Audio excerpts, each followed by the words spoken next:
Breaking news. So guess what? Navient has been banned. Yes, you heard me right. If you got Navient student loans, you're in for a treat today. Navient has been banned by the CFPB from servicing student loans. I know what you're going to say, Daraine, I don't believe you. It's all good. I am going to show you better than I can tell you. So let's go to Google and we're going to go to Navient. So as you can see here, CFPB bans Navient from federal student loan servicing and other orders the company to pay 120 million for wide-ranging student lending failure. So what does this mean for you? If you got Navient student loans, guess what?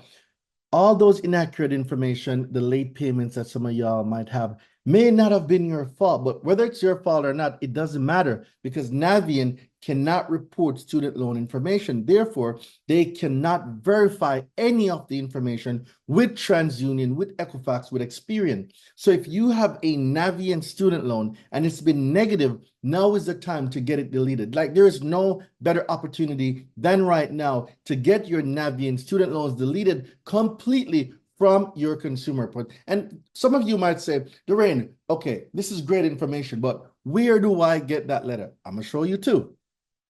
So this is where you go to Google, you open up a new tab, and then you type in Daraine Delevante, right? So you type in Daraine Delevante, go to the website, and then when you go to the website, go to store, all right? Go to store. And once you go to store, just type in Navient.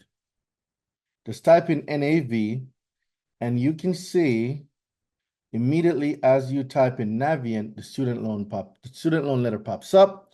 You get your dispute letter, you go send it out to TransUnion, Equifax, Experian, and this is how you get your Navient student loans deleted from your credit as easy as 1, 2, 3. So I hope this was very educational. Let me know what you guys think below. Drop it in the comments. Do you have a Navient student loan? Were you late? Did you know that they were doing all sorts of things that were illegal? And this is the reason they got banned. Yes, you heard me correct. They got banned. So now it's up to you. It's your credit. It's your responsibility. Go delete that student loan. Let's go.